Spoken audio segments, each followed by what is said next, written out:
নমস্কার বন্ধুরা, আমি তানিয়া।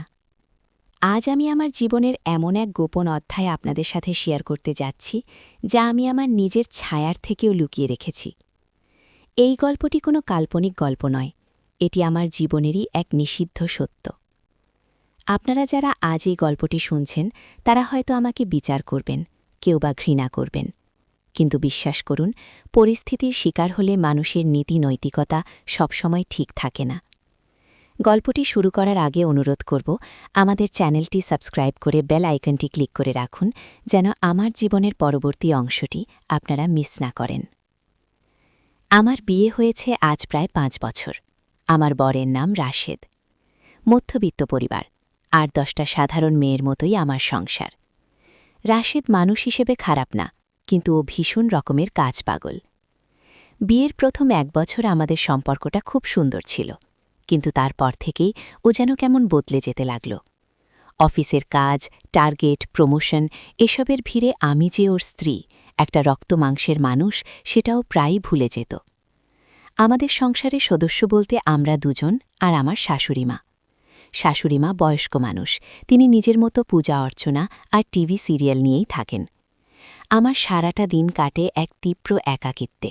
রান্নাবান্না, ঘর গোছানো আর দুপুরের পর জানলার গ্রিল ধরে আকাশ দেখা, এই ছিল আমার রুটিন। মাস 6 আগের কথা, রাশেদের এক দূর সম্পর্কের ফুপাতো ভাই নাম সাগর আমাদের বাসায় এলো। ওর নাকি ঢাকায় একটা চাকরির ইন্টারভিউ আছে, আর কিছুদিন এখানে থেকে কোচিং করবে। সাগর বয়সে আমার থেকে 2-3 বছরের ছোট হবে, কিন্তু দেখতে বেশ সুঠাম আর ফর্সা। প্রথম দিন যখনও এসে আমাকে ভাবি বলে ডাকল, ওর গলার স্বরে কেমন যেন একটা অন্যরকম মাদকতা ছিল। আমি খুব একটা গুরুত্ব দেইনি তখন। কে জানত এই ছেলেটাই আমার সাজানো কিন্তু প্রাণহীন সংসারে ঝড় তুলবে। রাশেদ তো সকাল 8টায় বেরোয় আর ফেরে সেই রাত 10টায়। বাসায় পুরুষ বলতে সাগর। প্রথম আমাদের কথা হতো খুব সামান্য। ভাবি চা হবে, ভাবি আমি একটু বেরোচ্ছি, এরকম। কিন্তু আস্তে আস্তে দেয়ালটা ভাঙতে শুরু করল। সাগর খেয়াল করত আমি দুপুরে না খেয়ে বসে আছি। ও জোর করে আমাকে টেবিলে বসাত। রাশেদ যেই প্রশংসাটা কোনোদিন করত না, সাগর সেটা অবলীলায় করত। একদিন আমি শাড়ি পরেছিলাম, গাঢ় নীল রঙের একটা শাড়ি। রাশেদ সকালে বেরোনোর সময় আমার দিকে ফিরেও তাকায়নি।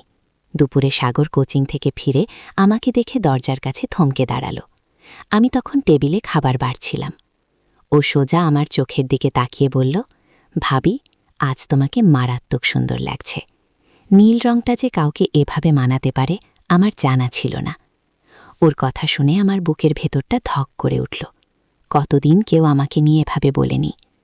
আমি লজ্জায় মাথা নিচু করে বললাম, ধুর কি যে বলো, হাত মুখ ধুয়ে আসো, খাবার দিচ্ছি। কিন্তু আমি আর চোখে দেখেছিলাম সাগর আমার দিকে তাকিয়েছিল। সেই তাকানোর মধ্যে একটা ক্ষুধা ছিল, যেটা আমি বহুদিন রাশেদের চোখে দেখিনি। আমাদের সম্পর্কের মোড় ঘুরল এক বর্ষার বিকেলে। সেদিন সকাল থেকেই আকাশ কালো করে আছে। রাশেদ অফিসের কাজে ঢাকার বাইরে গেছে, ফিরতে 2 দিন দেরি হবে। শাশুড়িমা অসুস্থ, তিনি নিজের ঘরে ঘুমাচ্ছেন। বাইরে অঝরে বৃষ্টি শুরু হলো। লোডশেডিং চলছে তখন। পুরো বাসাটা কেমন যেন অন্ধকার আর নিস্তব্ধ। আমি বারান্দায় দাঁড়িয়ে বৃষ্টি দেখছিলাম। বৃষ্টির ছাট এসে আমার মুখে লাগছিল, কিন্তু আমি সরছিলাম না। হঠাৎ অনুভব করলাম আমার ঠিক পেছনেই কেউ দাঁড়িয়ে আছে। চমকে পেছনে ফিরতেই দেখি সাগর। অন্ধকারে ওর চোখ দুটো জলজল করছে। ও ফিসফিস করে বলল, ভাবি ভিজছ কেন, ঠান্ডা লাগবে তো? আমি বললাম, লাগুক, ভালোই লাগছে।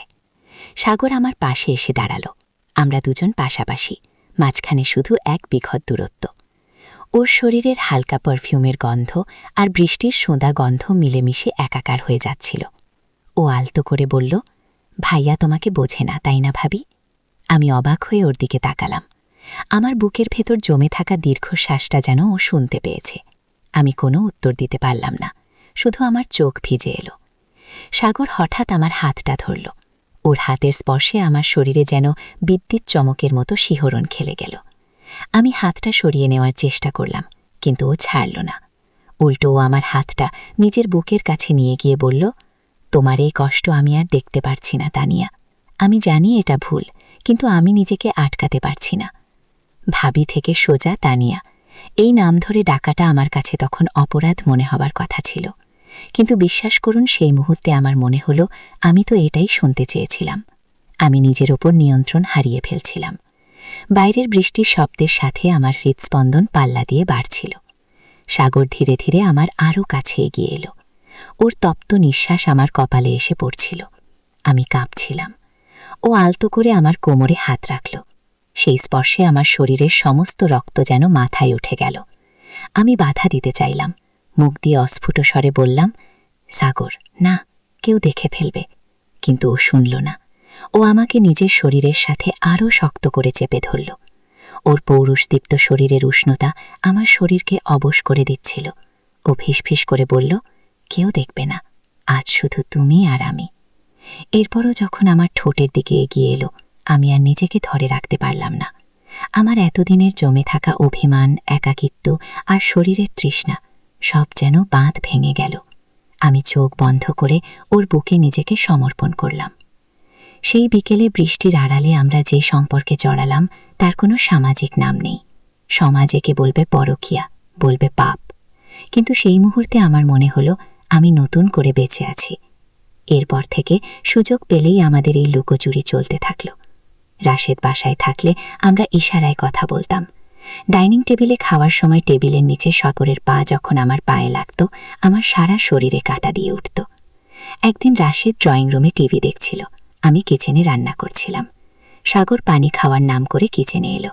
আমি কিছু বুঝে ওঠার আগেই ও আমাকে পেছন থেকে জড়িয়ে ধরল।